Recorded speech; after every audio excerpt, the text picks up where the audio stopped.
Hello everybody, this is Strut. I appreciate you all being here, and as always, thank you so much for viewing and watching the videos we put up.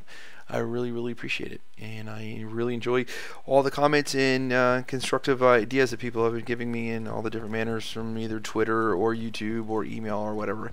Thank you so much for that. Today I am going to do something a little different. I am going to be, we're posting a video here that has two separate things to talk about. Because I'm just running out of time with personal life and with Battlefield 3 coming out in a day or so. I just can't do two different separate videos right now. So what we're going to talk about today is a heartfelt goodbye to Battlefield Bad Company 2 and my thoughts and ideas and things about that and people I've met. And also for my technical career, a rest in peace to a technology icon, Mr. Steve Jobs from Apple. The man had a huge impact on my life, and I wanted to say thank you. So in any event, here we go. Okay, and so here we are now. We are at the end of Battlefield Bad Company 2. It ran its course, and it is going to be going in the annals of time, and we're all going to be running around in Battlefield 3, the successor to it and Battlefield 2, which was, I think, about 6 years ago.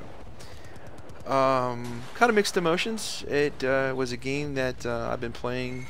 I started with the beta and then I stopped, and then I picked it up again beginning of this year, and because of some personal issues I sustained a pretty major injury. I had to do something to deal with the pain, and I got into video games, and I was playing that, and it was really cool, and I was able to get online and talk to people.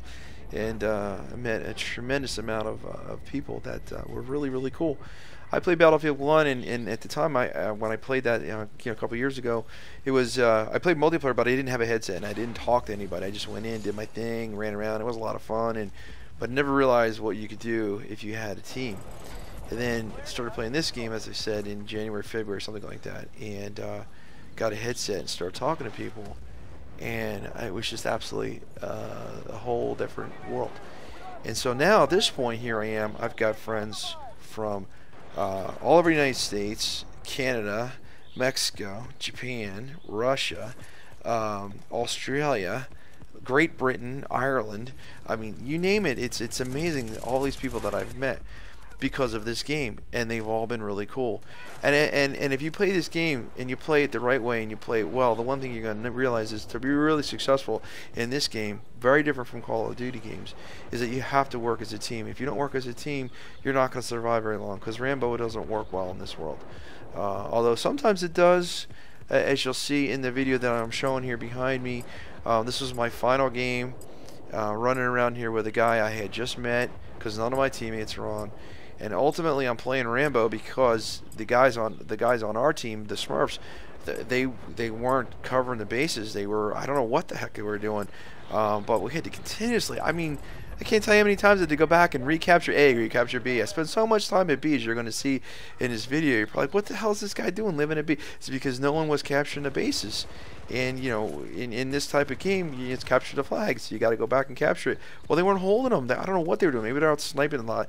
I mean, if you'll see one of the clips, there's a guy who's on the other side of the river, and he's shooting at us. And I didn't have enough bullets in my UMP, otherwise I would have got him. I got 2 or 3 into him, and then my partner finished him off from the other end. But it's just one of those things where the final game came down to me playing a Rambo type thing. Whatever, you know, it is what it is. But the game is not meant to be played that way.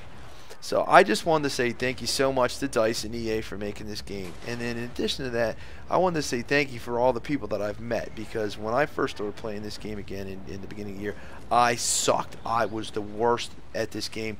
Didn't know how to do it well. Oh my god, I absolutely sucked at this game. Died a lot. I have a friend of mine on Twitter who's been breaking my balls the fact that my numbers are so out of whack and I died so many times. That's because I was playing Assaulter and I didn't know what I was doing, and I just got utterly slaughtered.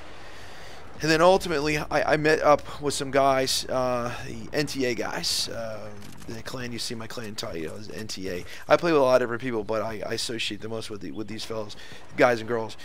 They kind of took me under the wing, and they are hardcore players. They play hardcore for the majority of the games. And even though I totally sucked there too, and I was not an asset to them, they were cool and they helped me out and they gave me a lot of tips and do this, do that, and I learned how to work as a team.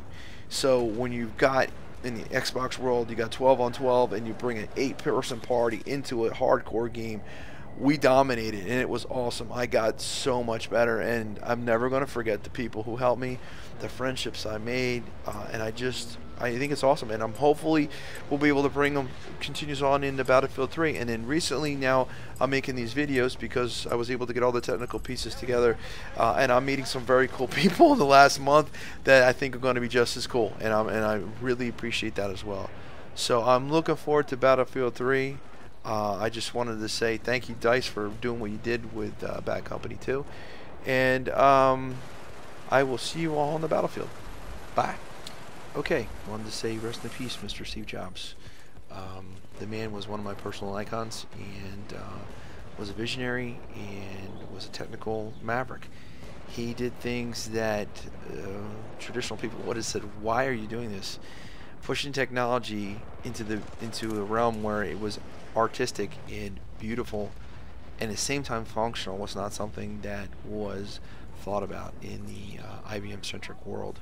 It was more utilitarian, and that's also why they came out with that very famous commercial, the 1984 George Orwellian commercial, to show off the Macintosh.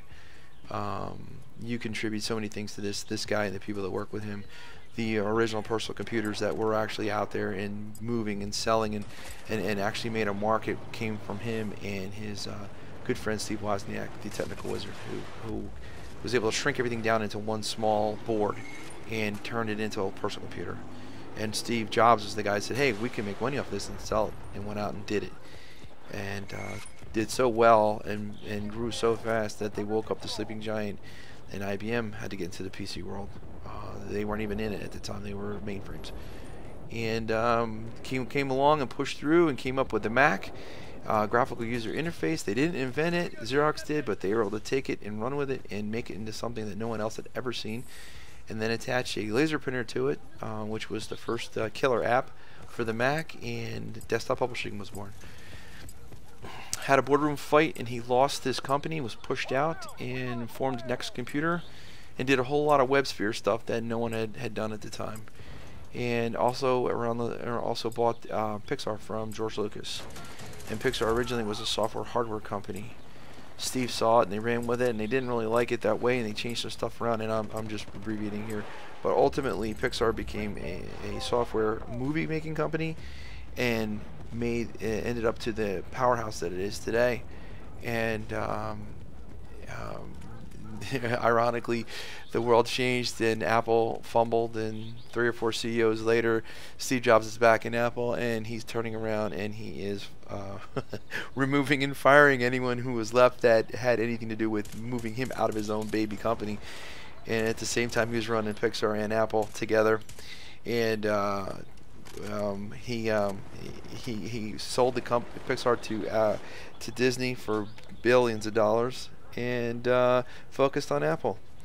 And so here we are today, where the man has passed away, and we're holding all these things, and we've got all these different stuff that we're going to do, and it's just something that it's a big void. And I know he wasn't the easiest guy to deal with, and he was a very difficult manager at times, and he gave people, he wanted the best from them, and he was very blunt in a lot of ways. But I personally appreciate everything he did, and it's kind of funny. It's that line from that movie, the needs of the many outweigh the needs of the few, and it's kind of like that. And you know, I know being sci-fi geek right now, but it does apply. Additionally, I was very, very fortunate to meet him at a Macworld convention. Back then, I was a graphical IT guy, which meant I worked in the IT world for Macs and PCs, and my job was to make them talk and work on networks and that type of thing. And because of that, I got to go to Macworld conventions every year. Well, he gave a keynote address, and it was the most amazing speech I've ever seen. I've seen a lot. I've seen Gates give speeches. I've seen Larry Ellison give speeches, but Steve Jobs was just the best I have ever seen in my entire life. He had that room hanging on a dime, and if the one thing that really ran through my head was, God, thank God this guy is not political or religious, or he would be utterly dangerous. just because he could have said March and people would have just gone and grabbed pitchforks. He was just amazing that he had that ability to communicate like that. And then after it was over, I was walking through the hallways with my then girlfriend, and here he comes. We're walking up, Steve Jobs with his 2 bodyguards. And I stopped him, and I was able to shake his hand and say thank you so much for doing what you did. I'm an Apple stockholder, and numbers are going up, and that's fantastic. And I have a job and I have a career because of what you guys started, and I just wanted to say thanks. And he was really cool about it, really cool. He wasn't the person that everyone has portrayed him to be as being difficult. He was really nice to me, and I've never forgotten it, and I never will. So that's my own 2 little cents there, my own little piece of the world about this fella who was one of my icons and was somebody who helped shape my life. So I just wanted to say rest in peace, Steve Jobs. The world is a different place without you. There'll be others to step up, but you are a unique person, and your legacy will live on. Thanks. So again, thank you so much for watching and listening. I hope you enjoyed the video.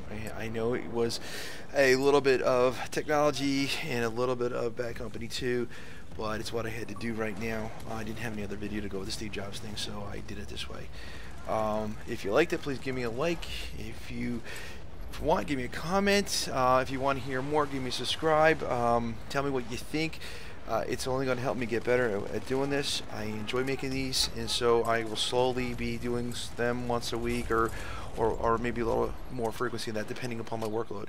So I appreciate everybody listening, and I hope you all have a good day, and I will see you on the Battlefield 3 battlefield.